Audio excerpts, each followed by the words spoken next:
Hello and welcome to Bloody Painter Dating Sim. Now this is a horror romantic visual novel about the Bloody Painter, which is a creepypasta being creature. I'm not quite sure. I don't actually know this creepypasta character. But in this game we play as someone who has been kidnapped by Bloody Painter, and we have 7 days to try and change our chances of survival. I think. Yeah, I've not really done a lot of visual novels, especially not a dating sim novel, so it's going to be interesting to see what this is like. But I like creepypastas, so we're going to see how this goes. Yeah, and if you want to go on a dating sim with the Bloody Painter, link, as always, will be in the description below. I really hope you enjoy it, and as always, thank you in advance for watching. But let's get into it, see what happens. Ugh. With a severe headache, you wake up in an unfamiliar place. As you touch the bruise on the back of your head, it seems you were hit by something heavy before you lost consciousness. A heavy iron chain around your feet. Someone has trapped you here. You try to remember what happened before you lost consciousness, but you can't recall anything. Let's investigate the surroundings first. Okay. Let's take a look at the wall. The room is surrounded by 4 walls without any windows. It's weirdly cleaned up and no ashes or sand can be seen. Okay. Looks like a prison built by a germaphobe. Where do we investigate next? Do we just go down the list? I guess we do. No signal. I might be in a remote place or on the ground.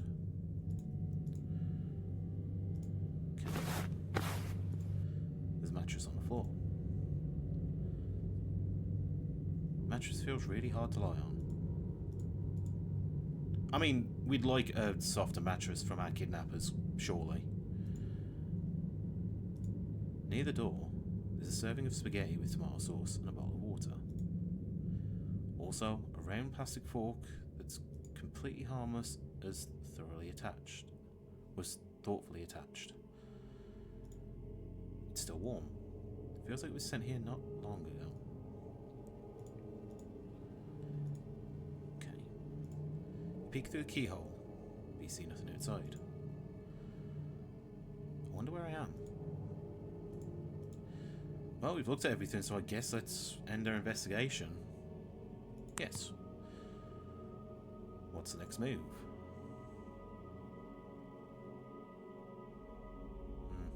No point in yelling for help, we're kind of trapped, so let's just listen. You can't hear any other sound. You can't hear any sound other than your own breathing. The soundproofing in this room seems particularly good. Don't really want to knock over the meal. I guess we'll just sleep. Yeah. I think one of the worst things you can do is knock over the food. You're going to get in trouble. You lie on the bed. You try to sleep under these conditions. Maybe it's the fatigue caused by nauseousness, but you still fall asleep.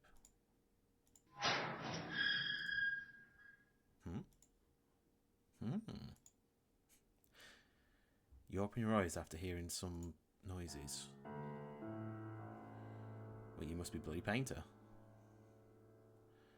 A tall man wearing a mask is squatting on the ground and looking at you with his head tilted. He remains silent, as if he's sizing up his prey. He points to the plate on the floor, like indicating you should finish your meal quickly. Thinking that the strange man might have poisoned the meal, you shake your head in fear.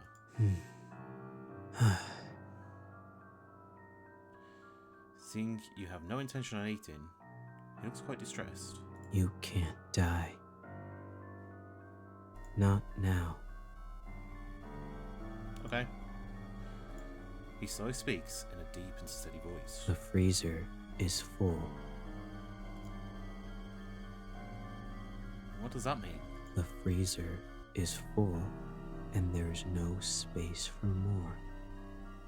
7 days. Okay.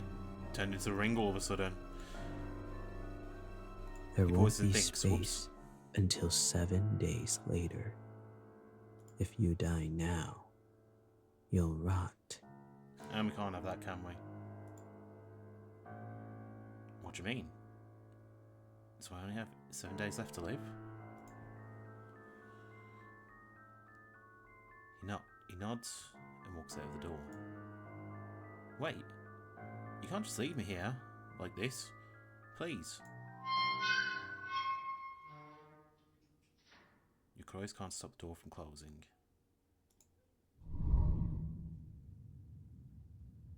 Let's investigate the surroundings first. So it's day 1 night. Okay, let's take a look at a meal. A bread and a bottle of water. I'd probably say it's more a croissant. But, yeah, bread's fine.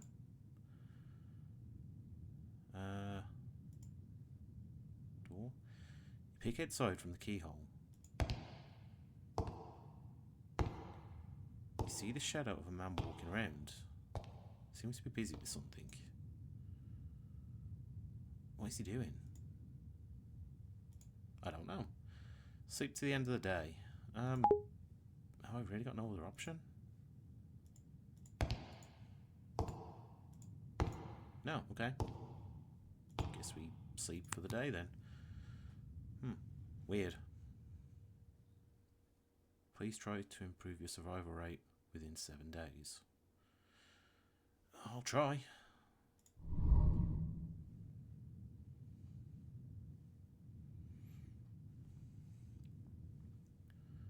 Let's investigate.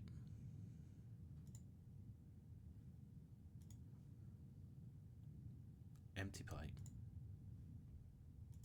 Okay, he doesn't really want to help our survival then, does he? You check the keyhole.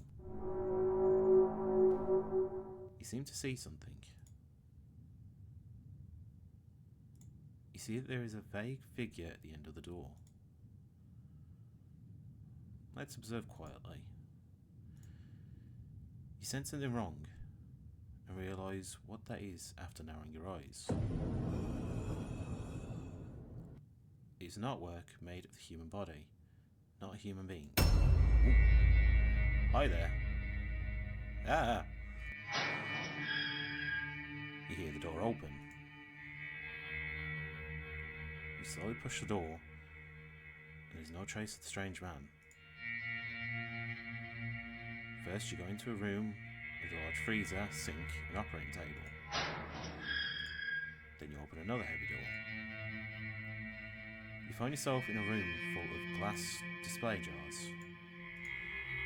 The jars are filled with specimens made from human body parts. It's like you're in an art museum. Could it be that he wanted to freeze me as material for specimen artwork? You're thinking. You've seen this scene.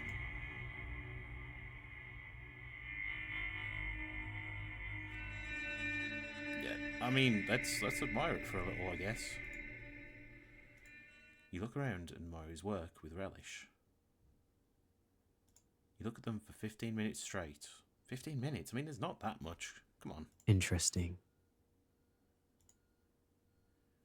You hear a voice coming from the corner. It turns out the man's been watching you from a blind spot behind a glass cabinet. I like them. They're so beautiful. The man goes silent with his head tilted for a couple of seconds after hearing your comment. He seems to be thinking about something. Don't you consider it cruel or bloodthirsty to them? Maybe a little.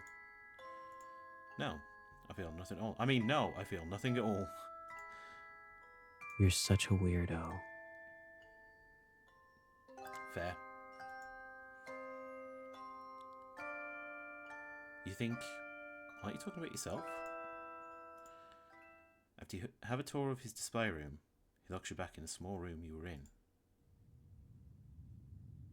You go to sleep to end the day.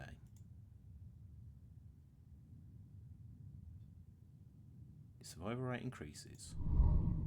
Okay, very nice. Day 3, night. Until noon, you don't see breakfast or lunch being delivered.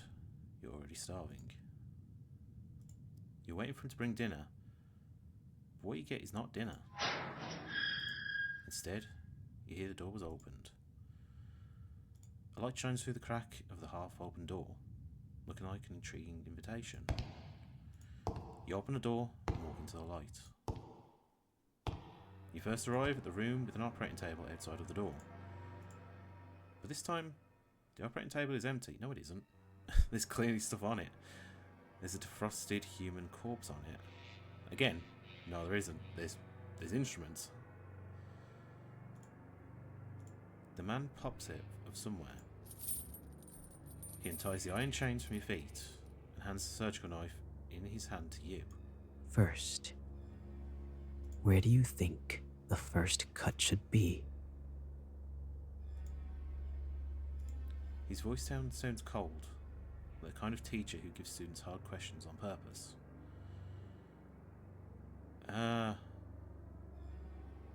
So I'm kind of trying to get in his good books. It is a dating sim, so I guess we got to stab the corpse. Maybe beautiful works always come with some sacrifices. Without hesitation, you stab the abdomen of the corpse with the knife. But due to the lack of professionalism, the lines cut are crooked and ugly. And this is when he gets close behind your back and holds your hand. You're both holding a surgical knife, like you two are cutting a cake together. With his hand, the lines you cut become smooth and clean. Oh, we're getting a little nervous. You can smell an ocean perfume on him due to how close you are. It seems to be sprayed to cover up the smell of formalin. You can feel his warmth on your back, but his fingers are a little cold. He's focusing on cutting the corpse, and your hand keeps moving under his lead. He could have killed you or ignored you, but he didn't. You start to speculate on the purpose of his behaviours. Could it be that he wants someone who can ignore the cruelty in process and understand him? You think. After the happy creative time ends, you're locked in the room you were in. You go to sleep to end the day. Okay. I think we're going to get in his good books. Day 4, noon. Until noon, you don't see breakfast or lunch being delivered. You're already starving. You notice that something is shining at the corner. Oh shit, we got a key. A key! It seems the man accidentally dropped it last night. Wait, so how do you lock the door then? You open the door with the key. You go past the operating table, where you two spent creative time together last night. The display room. Then you discover there are unnatural, uneven marks from one wall to the corner. You find a trapdoor. After pushing the trapdoor, you see a normal basement storage room. At the corner of the storage room, you see a stair that goes up. It turns out that this is really an underground secret room, just like we did think at some point. Hidden layer by layer with trapdoor. No wonder the sound insulation is so good. You walk up the stairs and see a heavy wooden board. You push it hard. What catches your eye is the interior of a cozy cabin. Then you realise the heavy wooden board is you just pushed is the back of a bookcase. You look around and find that there are insect specimens everywhere in the cabin. There's also a reindeer head specimen hanging on the wall. Then you walk into the living room. Oh shit, we've seen his face. No escape now. You see a young man with a handsome face and pale skin lying on the sofa. The ocean-scented perfume and the faint smell of formalin emanates from his body. It's him. He's the masked man who kidnapped you. But he's not wearing a mask at this time. His sleeping face is a ferocious expression. His neck is sweating and it seems to be trembling. It seems like he's sick. At this time you decide to... No, I'm going to fall in love with the Creepypasta man. I'm not going to take the opportunity to escape. I'm going to take care of him. Got Stockholm Syndrome right here. You can't bear to leave him alone, so you reach out and touch his forehead. Whoa, so hot. I've got to stop clicking past these. You're trying to find something that can cool him down. Let's investigate. Okay, check the living room. The living room is spotlessly clean. Where to investigate next? We don't need to investigate the man, we've already done that. So let's look at the sofa. You don't think it's good for a patient to sleep on a sofa. But you can't move him with your strength. Okay. Specimens. It feels like you did them all. The workmanship in these specimens is exquisite. Okay, we're not finding a lot of things here. There's a photo frame on the shelf. It's a photo of him standing at the entrance of the Judicial Mental Hospital with a man in a doctor's robe. So, was he a patient or is the doctor his dad? That could mean anything. Again, I'm not too sure on the Bloody Painter Creepypasta. I can't say I remember that all too well. So, I don't know if there's story to this or anything. So I don't know what that could mean. It's either a part of his family or he was in the mental hospital and he just got on with the person. I don't know. Anyway, cocoa powder. There's a jar of cocoa powder and a cup on it. Let's make him a cup of cocoa. Always makes you better. Where to investigate next? I want to have a look at the lockbox. There is a box with a combination lock on the shelf. Oh, okay. How do I get out of it? Press that? Yeah. Bookcase. You find some of his profile files on the bookcase. Name, Helen Otis. Gender, male. Birthday, October 1st, 1980.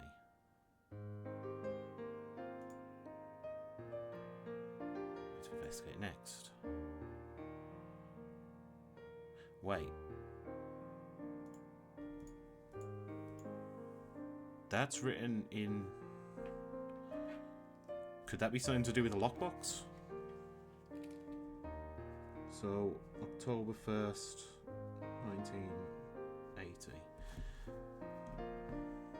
Let's see if we can go back to the lockbox and type anything of that in. One. Box is opened. Okay. There's a note in the box that says... oh, okay. I'll write that down as well. What does that mean? B equals 2 F T. Am I going to be able to go on a computer or something at some point? Maybe that's... Maybe this is some kind of password for something. So I'll make note of it, but who knows? Okay, note that says that. I wonder what it means. I do too. The room is spotlessly clean. Where to investigate next? Well, I guess we end the investigation to there, and we look in the kitchen. Kitchen is spotlessly clean also. Take a look in the fridge. There are some ice cubes in it. These can cool down his body temperature. You find some clean towels in the kitchen cabinet. I can soak a towel in ice water and place it on the patient's forehead to cool them down.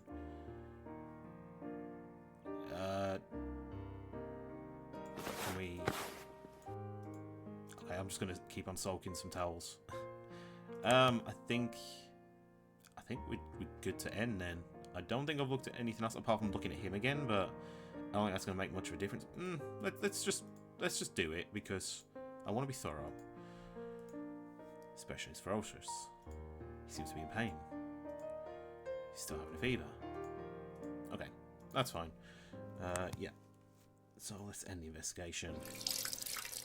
You return to the living room, wring out the excess water from the towel soaked in ice water, and place it on his forehead.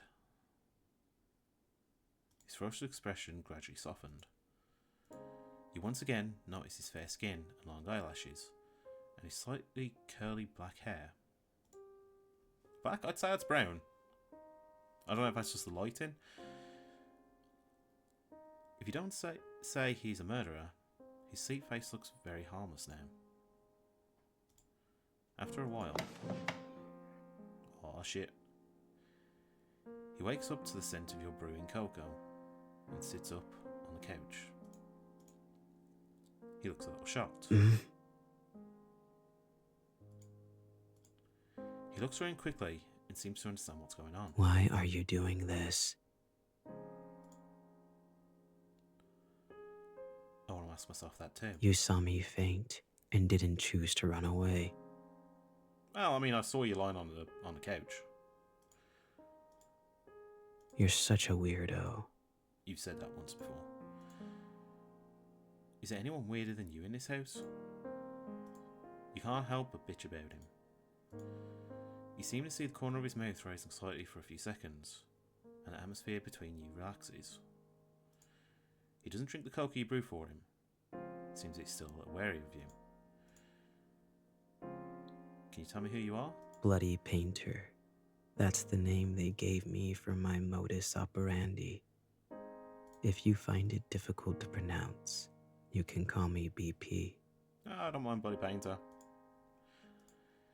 Even though what he told you was just a nickname, at least you know how to call him now. After a brief conversation on the sofa, he does not lock you back in the underground secret room. Perhaps staying to take care of him when he felt ill was enough to prove that you won't run away.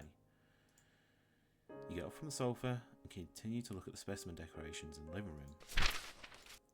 He sits on the sofa, crosses his legs, picks up a book and starts reading.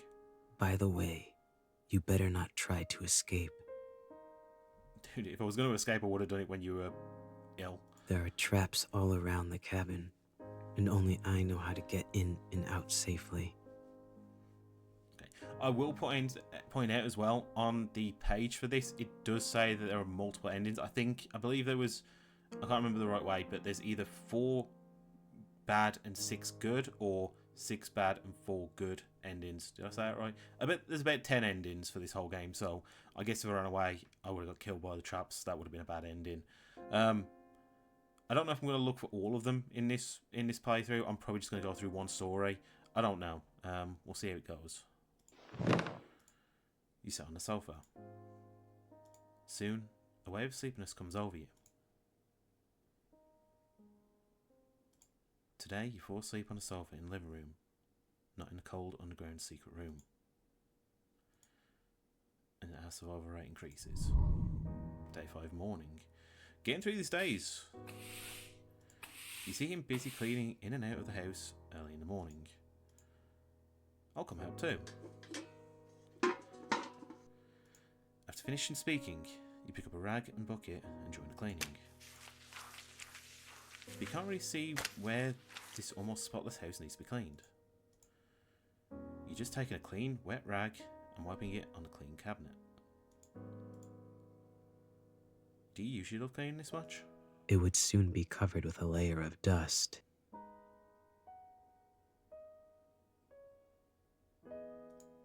I mean, yeah, it makes a fair point. Although he doesn't talk much, his tone and voice give you a gentle feeling and don't make you feel nervous. You climb up the short ladder and wipe the high cabinet with a rag. Suddenly, a cockroach crawls out from the crack in the cabinet. You were so frightened that you lose your balance and fall backwards. Oh shit, we're going to die. You close your eyes. What you get is not the pain of falling to the ground, but a warm feeling. Ah, we're falling in love. This is it. You open your eyes and find he's holding you like you're a princess. Damn it. He catches you with the same old cold expression on his face. Are you alright? Oh, I'm good now. Perhaps to resolve the awkwardness, he asks. I'm alright. It was just a cockroach. Oh, he's got a fear of cockroaches. Hearing the word cockroach, he puts you down. He takes 2 steps back from the cabinet you just wiped, and then says calmly, Don't come near here yet. What? It's Why? dangerous. Oops. Because of a cockroach. Psst. You can't help but chuckle at the thought of a murderer being afraid of cockroaches. Fine, whatever you say. The interaction just now makes you feel a little warm from this cold murderer. At least, you see more of his reactions and expressions. This is a rare relaxation you have felt in these tense days. He could have let you fall off the ladder, but he rushed over to catch you. Somehow, you feel that after these few days of getting along, maybe now you both have different ideas about each other than you originally had. It was only a clear relationship between a murderer who wanted to hurt and a prey who was trying to escape. But now it has an extra layer of friendship, because the interaction between you two have an indescribable sense of dissonance. Just when you pick up the old newspaper and prepare to wipe the windows, you find a police car parked at the road in the distance. 2 police officers get out of the car and keep looking towards the cabin. At some point, BP is already behind you, looking out the window with you. Wait for a second. And then he walks out the door to talk to the police officers. Is there anything I can help you with? Are you Mr. Otis? Yes, I am. Have you ever seen these people around here? The police officer takes out some photos from his pocket. Have these people committed a crime and are running away? No. These people are the missing people around this area. I haven't seen them before, but wolves and bears often appear around here. Can we check your cabin? Yes, come in. Okay, do I need to hide?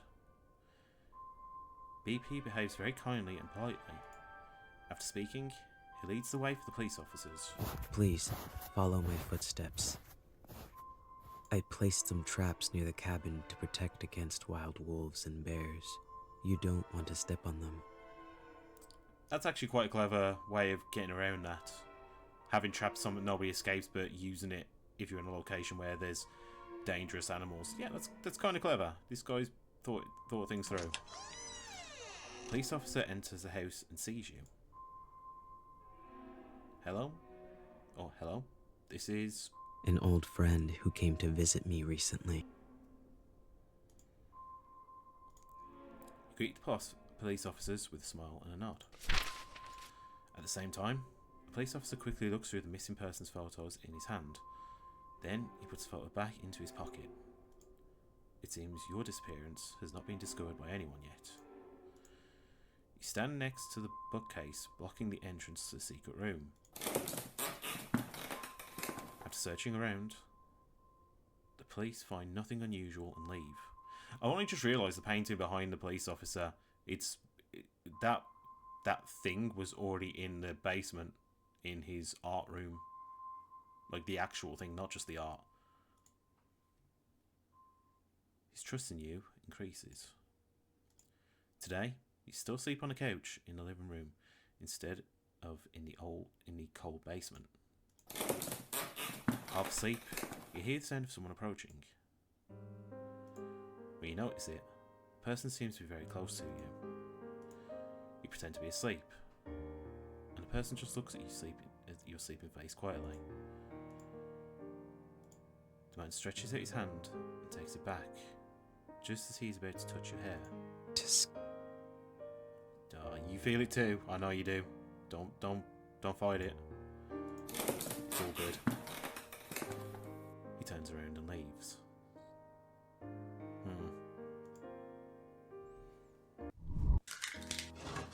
Day 6 morning.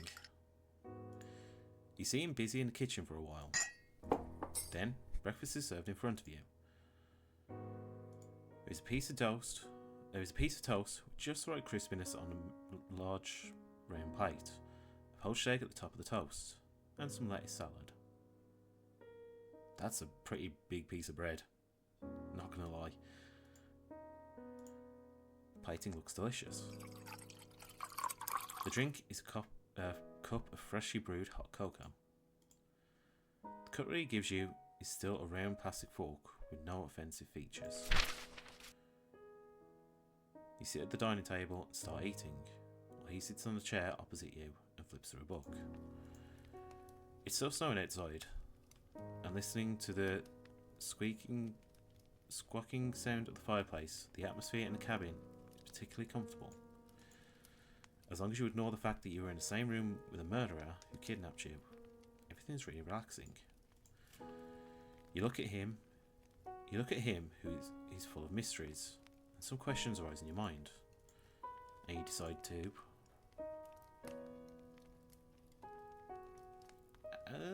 do I want to just blurt things out? Well, ask carefully, ask loudly. I have a question, you say with a super loud voice. I'm not Van Gogh. I have ears to hear. I don't know why I shouted. Maybe I should know. What is it? Oh, he seems a bit pissed. Sorry about that. What book do you use? Usually, I would read some anatomy and taxidermy books, but today is different. What is it different? What are you reading today? The Truman Show. What is the book like? The whole world that the protagonist lives in, including himself, is all just someone's creation. Spoilsies for the Truman Show. Everything that happens is watched by the audience, and there is no privacy at all. Ignore this if you haven't read or watched the Truman Show. But he is completely unaware that he is in such a large theater. Should I be paying attention to things when it's red or yellow? I did with the date of the person's date of birth. Very ridiculous, right? I can't imagine this to happen in reality, or to me. If our world was like the Truman Show, how would the audience view the current situation?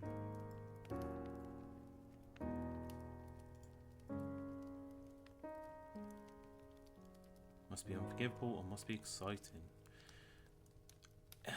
I want to side with the guy. I'm getting a good vibe from him. I understand. After all, normal people cannot forgive me for such behavior. But I don't care what they think. I just want to complete my work.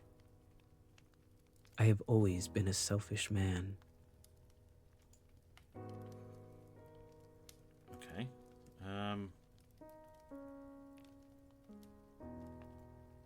What work are you going to use me for? I'll save that question till the end. I'm gonna go through all the questions. You pick up the book next to you and start flipping through. It's a book about the possibility of having a completely opposite version of yourself in a parallel world. If there's a complete opposite version of you, what do you think it'd be like? Oh, that book. Yes, Let that me book. think. Probably a guy wearing a burgundy coat and always having a smile on his face. Why is it a burgundy coat? Because I like blue. If he is the opposite of me, he should like red, right? Okay. Potted plants. I saw many potted plants in the shelves in the living room. But why were they all wilted? I have tried my best.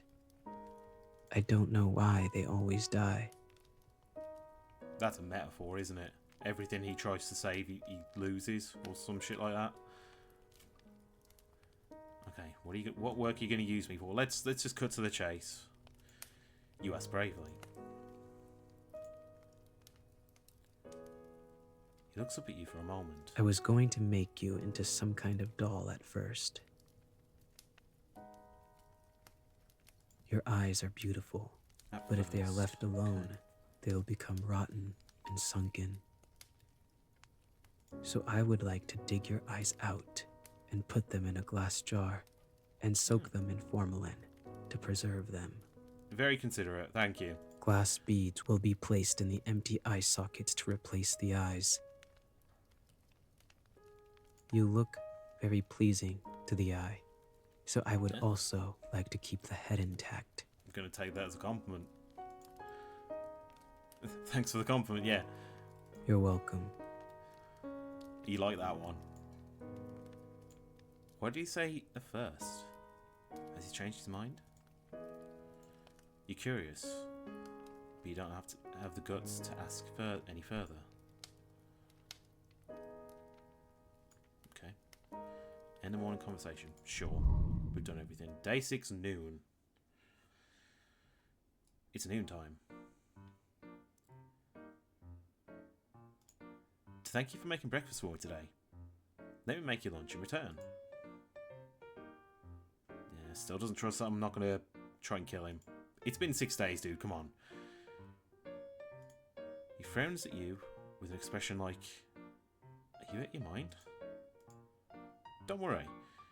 You said there are traps outside the house. I only know how to get in and out normally.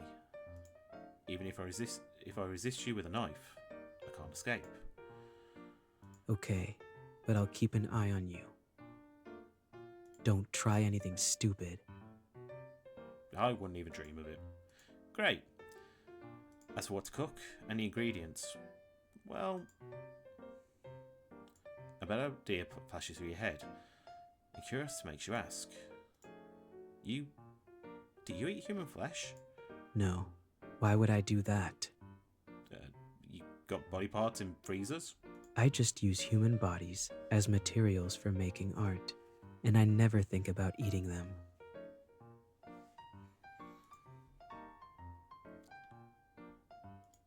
I thought you murderers all had some degree of cannibalism. Why would you think that? Every person that's ever murdered wants to eat their victim. Let's put it this way. Do you eat paint and painting tools?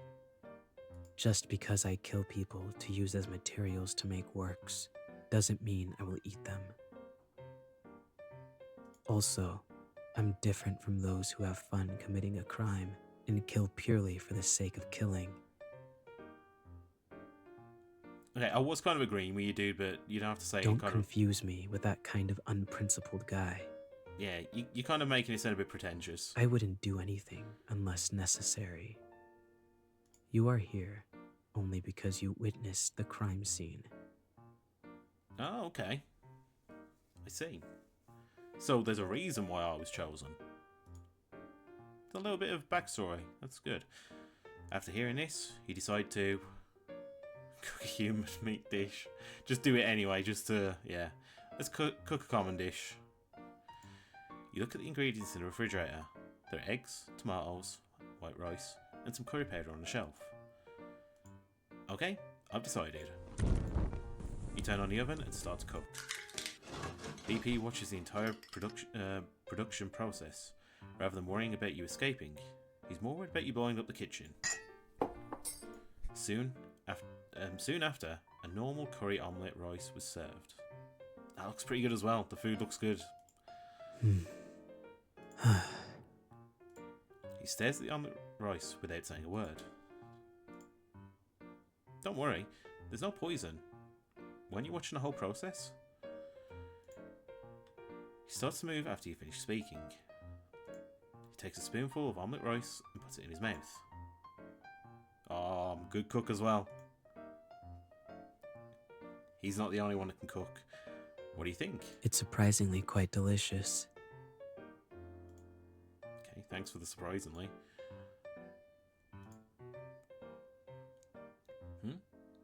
What's wrong? Nothing. It's just that no one has cooked for me for a long time. He smiled at me and I asked him what's wrong. I can make you more if you like. You had a fairly pleasant afternoon. Day 6 late night. Hey, hey! Well, we're playing a lot of day 6. You're woken up from your sleep by the man. Okay, personal space, dude. We've only known each other 6 days. His face is close to you, and his blue eyes are staring at you. What's wrong? You sit up on the couch and rub your eyes. Got to go. I've noticed something unusual about the number of police cars patrolling nearby recently. They must have some relevant evidence and are doubting it. It is very likely there is an ambush outside. It's snowing heavily outside now, and I think it's time to leave now. Come with me or not, it's your choice. Oh, you know what we're doing. Oh. Okay.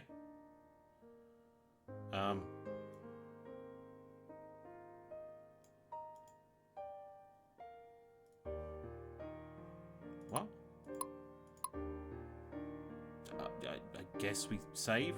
So I guess this is for if you want to do some different endings. That's pretty useful. Yeah, we'll save there. Why not? Okay. You choose to... Yeah, like I said, we're definitely going with him. We've built up a relationship. We can't go. What do you want me to do? I'm fine with both choices. But I need you to look me in the eyes and tell me. What do you prefer me to do? You stare at his eyes. I prefer...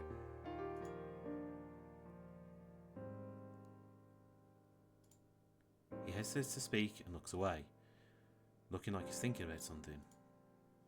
Oh, hold his hand. Your behaviour makes him a little panicked.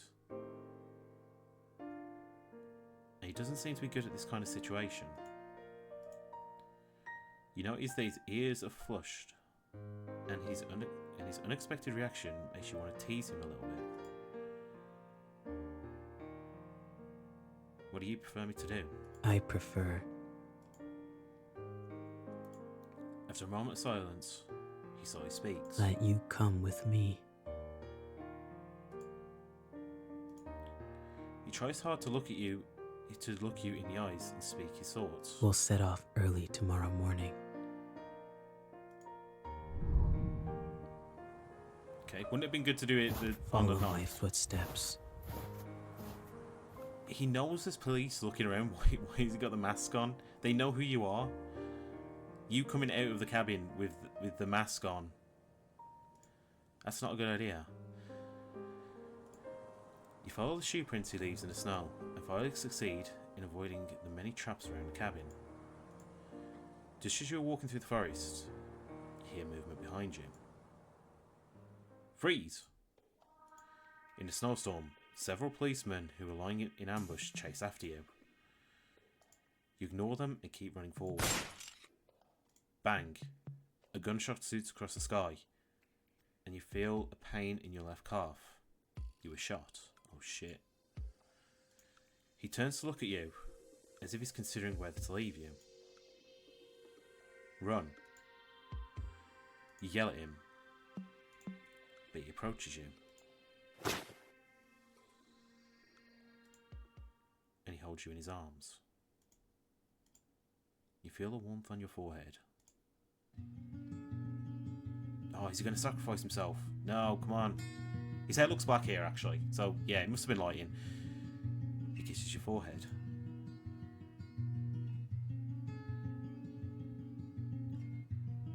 You feel the time freezes at this moment. The kiss is almost like a goodbye. Then he leaves you and runs forward, disappearing into the heavy snow. You are later taken back to the police for questioning. You say throughout the process you were a victim. On that note, you're not lying. You don't reveal any unnecessary details. Since there is no relevant evidence to prove that you are an accomplice, the police can only release you after a long period of interrogation. After that,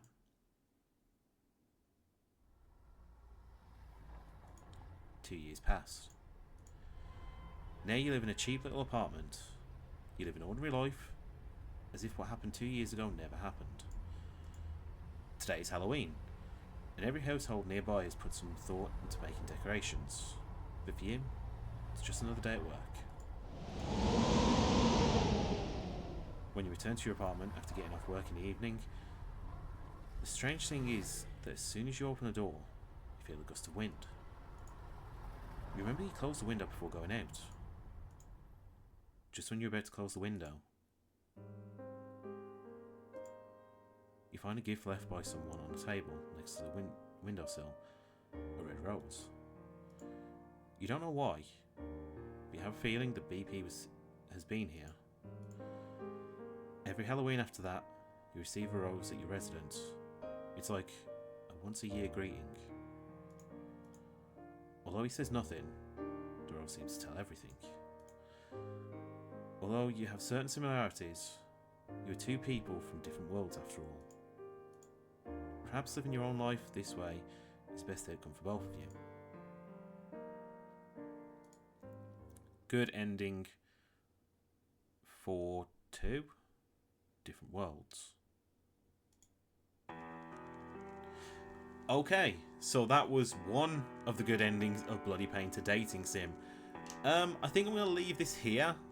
If you want to see more of these endings, if you want me to try and discover what that code from the lockbox was, let me know and I will play it again. I might come back to it anyway, have a little bit of a look around. All in all, it was okay. It's something different than I've played. Like I said, this isn't a horror game, it's a romance. Yeah, it was interesting. It was interesting to say the least. It's not something that I've played before, like I said, but I enjoyed the experience. And I would be interested to see more. Like I say, I might come back to this at some point. But it's nice that we got a good ending. That's kind of the way it seemed like I wanted to go through it all. So yeah, maybe there's an ending where we can actually escape with him. Who knows? We'll see at some point maybe. But that is going to do it for this episode. Thank you very much for watching. I really hope you enjoyed. If you did, why not consider subscribing? It really would mean the world to me, and it really does help out a lot. But yeah, that's going to do it for today. Thanks for watching, and I'll see you in the next one. Bye.